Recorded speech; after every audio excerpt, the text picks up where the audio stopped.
Hey guys, Dantics here, bringing you the differences between the original Assassin's Creed Black Flag and the remake Black Flag Resynced. I've fully completed the game, so I'm uniquely positioned to run through all the changes and give you an idea if you should pick this game up, even if you've never played the original. So what am I going to talk about? The real world segments of the game have been removed for Resynced and replaced with rifts, memories, and the vault. There's about 6 hours of extra content in the game, including missions to gain 3 new naval officers for your ship who are fully voiced and banter as you play.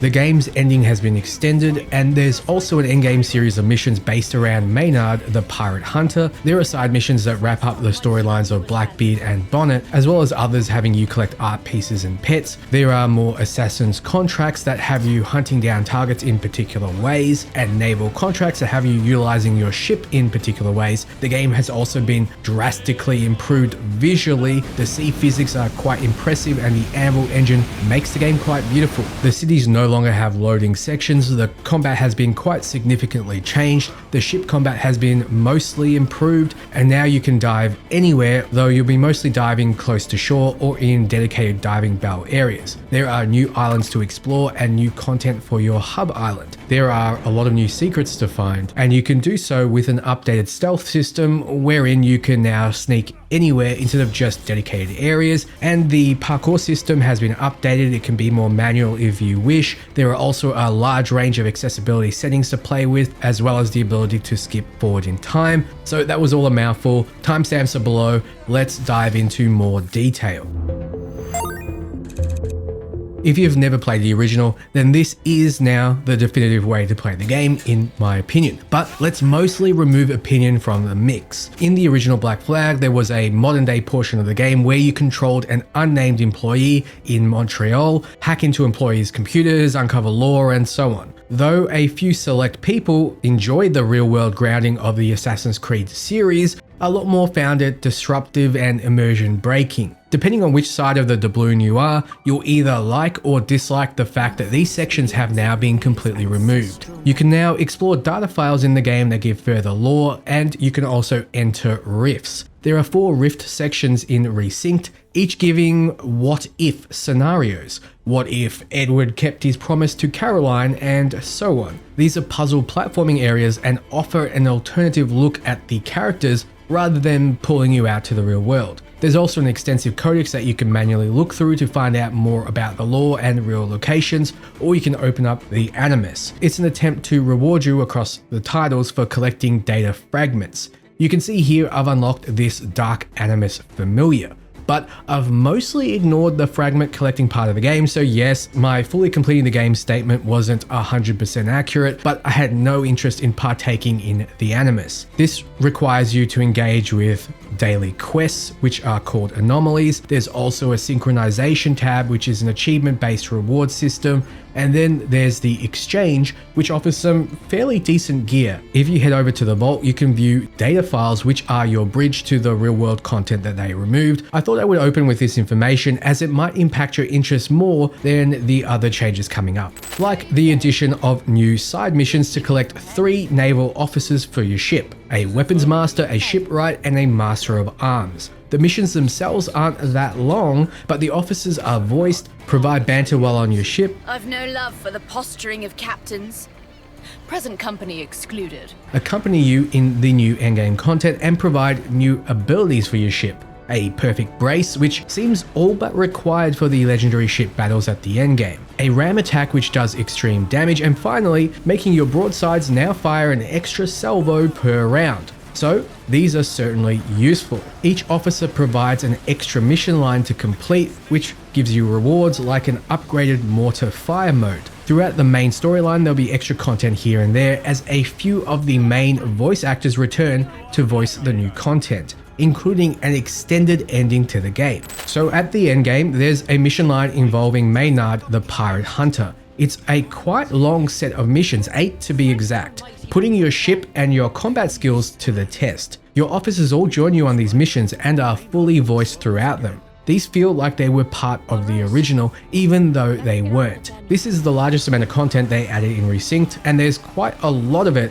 It does actually wrap up quite nicely. You also get access to a side mission to hunt down Blackbeard's treasure and another to check in with Bonnet. Both of these missions also wrap up the character storylines in a nice little bow. So almost everyone important that didn't get love in the original has an extended ending. When you unlock the Great Inagua, your hub, you also get access to some new content. Besides building up your base, you can set out to collect art pieces out in the world and can decorate your manor with them, including putting up your collected weapons. Paintings will now be found in places like warehouse raids, and finding enough will reward you. You can also find new pets that will join you on your ship and at your hub.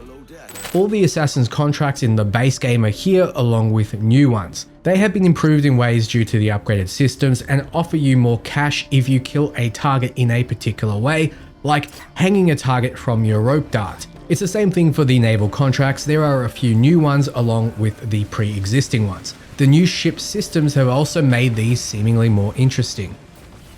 Your ship has a few more tools at its disposal. You'll unlock new secondary firing modes for your weapon systems. First is the heated shot for your broadsides. These will do extreme damage at a much closer range. The mortars get Dead Man's Cohort, which lets you paint an area to drop a lot of smaller mortars over it, making hitting targets easier as one miss won't be the end of the world. Your chain shot becomes a double shot, which lets you have forward-facing cannons finally. You get shrapnel barrels alongside the existing fire barrels, which have a larger explosion and open up more weak points in enemy ships for you to take advantage of. So as you can see, you have a lot more options, but you also get more options when boarding ships. Now you can manually aim with your swivel gun, taking out enemies and explosives on the ship to lower morale before you even swing over. When you do swing over, you'll engage in the new combat system. If you were a fan of the original, it's hard to say if you'll like this system more or less. Essentially now you can freeform strike at enemies, they have guards, and when the guard breaks, you can execute your target or attack their health points. If you perfect parry, they'll be open up to be taken down very quickly, and depending on your gear, you can execute multiple targets after that. You now have heavy strikes. Depending on your swords, they can be a big swing, or you can fire your sword guns. You can also sweep targets off their feet for an opening to execute them, as well as kick them off towers or into each other or walls. There's a new enemy type, the Demolitionist, which throws bombs and blasts you with an insanely damaging blunderbuss. Elite enemies like him and the Brute hit you with unparryable attacks that you'll need to dodge, but you have a lot of tools to get around that. You can also use the rope dart in combat to pull enemies close to you or pull them off ledges. Now, I mentioned gear. Instead of perks being tied to your outfits, they are now tied to your trinkets. You have 2 trinket slots, so that is one more perk than you were able to equip. The idea is you should be able to cosmetically wear whatever outfit you like, as now outfits have no stats on them. Instead, the Mayan armor, which used to absorb bullets, now gives you a trinket you can equip for the same effect, and the armor itself has no perk. So you can have a perk on your sword, you can have a perk on your gun, and you can have 2 perks on your 2 different trinkets. Stealth's biggest change is that you can crouch anywhere with a dedicated crouch button, something that was missing from the original, and once you get used to Resynced, it's going to be very hard for you to stealth in the original. There's now a visibility meter to help gauge how busted you are. I would recommend turning the stealth difficulty up to hard though if you want a real Assassin's Creed challenge. Stealth is also influenced by the time of day and the weather. It is quite noticeable, as at night and during the rain, you can get away with a lot more.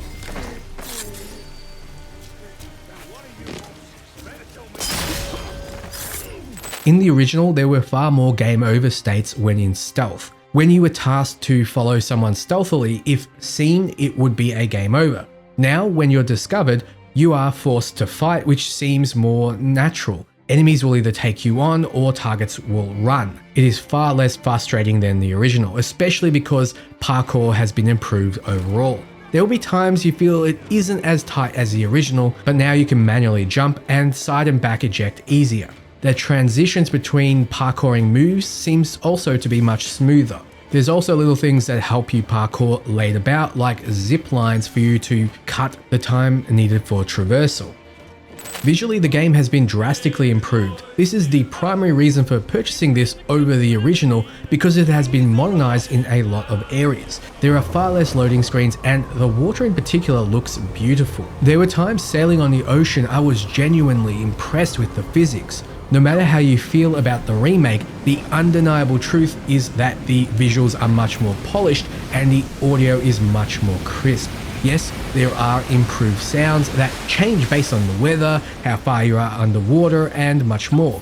Music has been updated, and there is even new sea shanties to collect and have your crew sing for you.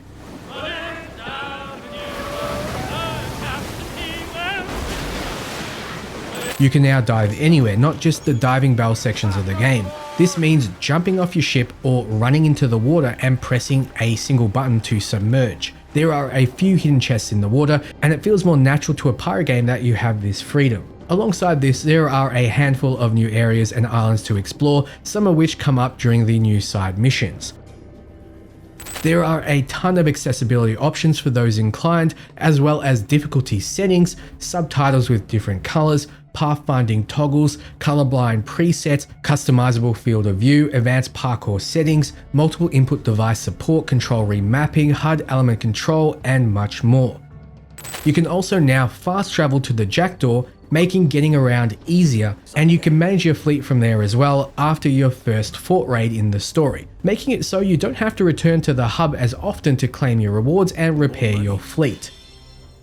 The UI has more or less been improved and everything looks clean and easy to access. There are even advanced filtering modes to make hunting for collectibles much easier. If you hold down the whistle button, you can skip time to either night or day. Day lets you explore easier, avoiding storms on your ship, and night lets you sneak around easier.